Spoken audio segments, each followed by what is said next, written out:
And hello everyone, and welcome into another video of Matt Sports Talk, and I hope you're having a fantastic Wednesday, and it's hard to, or Thursday rather. Gosh, yesterday was Wednesday. I mean, hey, it's definitely Thursday. I guess I'm still thinking it was yesterday because I've been really tired the past couple days and really haven't gotten much sleep as well. So I'm sure, at least hopefully, that'll change tonight, where I'm gonna be able to get some extra rest and definitely feel a lot better heading into the weekend. But I did want to record this video because if you've been with me on my channel before, or roughly over the last month or so, you'll know that whenever there's massive upsets in Crossroads League Volleyball, that I record videos talking about those games, and that's why I'm recording a video today. And now, if you missed any of my recent videos regarding volleyball's massive upsets over the last month or so, you can actually watch those videos on my channel as well, and they will be there for you. And after I record this video, I'm going to I think I still have to add my previous video talking about the NAIA Top 25 basketball for men and women national rankings. I'm pretty sure I forgot to add that to my playlist under Matt Sports Talk Season 2, so I definitely will check that after recording this video, and if I did indeed forget to add that video to that playlist, I definitely will do so after recording this video, and so you can watch that previous video if you missed it. And very, very quickly, thanks so much for those of you that keep subscribing to my channel. I really, really appreciate that, and let's get up to 500 subscribers by February 21st. That is my goal. That's the end of the Crossroads League regular season, men's and women's basketball, and I'm going to be doing daily game recaps, talking about both the men and the women Crossroads League basketball league games only, and the first league games will be Wednesday, November 19th, so make sure that you stay tuned for that. Doing some brief recapping of games last night, and why I recorded this video is we did have massive upsets last night. We have one massive upset for sure. The second upset, I mean, it was, I guess you could say, a mild upset in terms of the rankings, but I'll talk more about that in just a second. So some other league games last night that were, I guess you could say, a little bit less important, but obviously talking about each game, I guess, could be considered important on the flip side of that. So looking at the other games last night, Bethel swept Goshen 3-0, so a 3-set sweep for the Lady Pilots. And then we also had a 3-set sweep by the Grace Lady Lancers over St. Francis. And so those were the other two games. And then we had a 3-1 set victory for the Taylor Lady Trojans over the Lady Cougars of Spring Arbor. So Taylor getting back on the winning track after losing their last two matches to Huntington this past Saturday and then to Grace last Wednesday night. So a much needed improvement for the Trojans and head coach Aaron Luthi.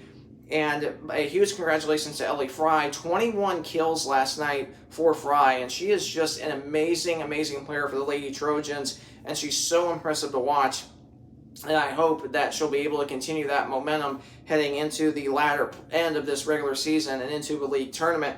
And in terms of a national tournament for Taylor, we don't know where they're going to be. I'd say they're on the bubble at this point, so it's going to be interesting to see how all that plays out. So, well, I guess I'm going to talk about the first game that was an upset last night. Not as big as one that I'm going to talk about here in a minute, but looking at the first matchup, you had the Huntington Lady Foresters at the Lady Knights of Marion. Huntington sweeping the Knights in Huntington last month, and last night it was the Lady Foresters beating the Lady Knights 3-1, and that is I guess you could say a massive upset, because this is the first time in 10 years that the Lady Foresters have swept the Lady Knights in the regular season. So that is just absolutely amazing. And looking at the stats, Huntington now goes to 22-5 on the year, 10-4 in the Crossroads League, and then Marion falls to 15-8 and 7-7 in the Crossroads League. So looking at each individual set, the first set, Huntington 25-21. Huntington hit 341 in the first set, only with one error. Marion hit 212 in the first set with 6 errors. Then the second set, Huntington dropped 25-21. They only hit 122 in the second set. The Knights of Marion hit 234 in the second set. Both teams pretty even with errors. 7 errors for Marion in that set, 5 errors for Huntington. The third set, Huntington narrowly took it 25-23 despite hitting just 174 in the third set compared to 214 that Marion hit in the fourth set. And in the fourth set, Huntington committed 8 errors, Marion only 4. And then in the fourth and deciding set, it was all Huntington. Hit a blistering 481 in the fourth set with only 1 error, compared to Marion, who had 6 errors in that set and hit negative .036. So what an impressive win that is for Huntington. You had Mason Robrock with 11 kills for Huntington, 12 kills for Maggie Holland. Holland is a freshman this year, so that obviously is huge to have a player like that as a freshman. And you also had Lauren Ross with 13 digs, Kennedy Urban with 12 digs, Olivia Cron 1 kill, 7 digs, Haley Cruz 8. You had Haley Cruz with 9 kills and 9 digs, so almost a double-double there. And then you had Trevin Terry with 8 kills, and you had Layla Meyer with 27 digs for the Lady Foresters. So absolutely amazing to see that. Now, for the match, Huntington hit 258 compared to just 178 that Marion hit as a team. And looking at some brief Marion stats, 12 kills for Nicole Wilkinson, 18 kills for Chloe Cook, and Corey Dryden was held to just 9 kills off of a hitting percentage of 111. And so that was impressive. So that was a look at the matchup there. And then in the final game that I want to talk about, and I'm going to talk about the league standings coming up here in just a second as well, and giving you an updated playoff picture as well. So bear with me on that. So you had last night number 5 Indiana Wesleyan at number 12 Mount Vernon Nazarene, and for Mount Vernon it was the Cougars of Mount Vernon with a massive upset over the Lady Wildcats. And for Mount Vernon, this is the first time that they have beaten Indiana Wesleyan since October of 2022, so 3 years ago. Now, 3 years ago, that game went to 5 sets where the Lady Cougars prevailed. This time, it was a straight sweep of the Lady Cougars over the Lady Wildcats, and that is just amazing because now, for contrast, Mount Vernon, they have had an amazing year, and Mount Vernon got swept at IWU. In fact, in the last, I believe it was four or five, I believe it was in the last 6 matches. In the last 6 matches for Mount Vernon, they have never won a set against the Wildcats up until last night. And so ever since 2022, the Lady Cougars of Mount Vernon had never won a set against Indiana Wesleyan. So what a turnaround last night. And for contrast, it was Mount Vernon 25-21 in the in the first set, 25-21 Mount Vernon. Second set, I believe it was 23-22. I believe in the second set. And in the 25-21 Mount Vernon in the first, 25-23 Mount Vernon in the second, and 25-18 Mount Vernon in the third. So really amazing stats for that. And for the Wildcats, they hit 231 in the first set. Now remember, the Wildcats played Oakland City just a couple of days ago, Monday night, and really struggled in that game, but they were able to get the 3-0 sweep there. 231 Indiana Wesleyan hit in the first set with 2 errors. Mount Vernon hit 229 in the first set last night with 6 errors. In the second set, Indiana Wesleyan hit just 125 with 5 errors. Mount Vernon just 121 with 6 errors. And then in that third and final deciding set, it was all Mount Vernon. Mount Vernon in the third set hit a blistering 375 with only 3 errors, compared to just 091 for the Wildcats with 7 errors. So that obviously tells you all you need to know. And for the Wildcats, they were shorthanded last night. They were without one of their best players, or one of their best outside hitters, Shea Williams. They were also without their NAIA setter of the year, and that being Abigail Porter. So obviously that played, at least somewhat played a big role in the loss for the Wildcats. And obviously, you look at that, and you could say, well, if they had Shea Williams and Abigail Porter, maybe it would have been a lot closer, or maybe the Wildcats would have won, maybe in 4 sets. We don't know. But the way Mount Vernon came out and fired last night was just absolutely amazing. And I was at that game last night, just at truly an electric atmosphere, and a heck of a game between two of the best teams in the whole entire Crossroads League. That is for sure. And I know Indiana Wesleyan, they had a bad game last night. They hit just 143 on the match, something that we have not seen from them pretty much at all this year. And then for the Cougars of Mount Vernon hit 240 on the match, so obviously that tells you all you need to know as well. And then, something else about it is that you look at Indiana Wesleyan, they're still a premier school. They're still a fabulous team. They're still loaded with amazing talent. So, obviously, that those are the good things to take away from that. But the other good thing to take away from it, most of all, was glorifying the Lord and everything that they did.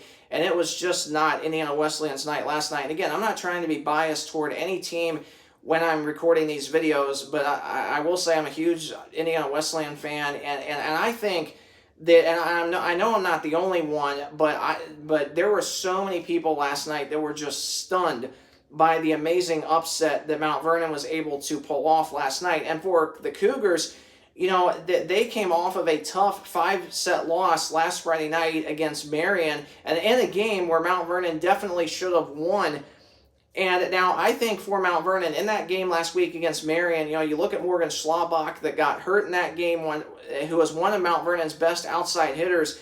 And I really thought last week that when she came out of that game against Marion, due to an injury, that I think that was the difference in that game, honestly. I think if she had not gotten hurt and stayed in, they more than likely would have beaten Marion, but I mean, obviously we don't know what could have happened, that's for sure. So looking at stats for Indiana Wesleyan, and really outside of just 2 players, there was really nobody else that contributed that much. I mean, you did have Marissa Mullins with 9 kills. She also had 3 digs. You look at IWU's best player, Ava Geroldsma, 8 kills and 4 digs for her. So not too terribly bad. But you look at the other stats, you had Avery Caskey with 3 kills, as well as Marin Sanchez, Jessica Ikes with 2, and Yessie Luis with 1, and Ava Barnes also with 1.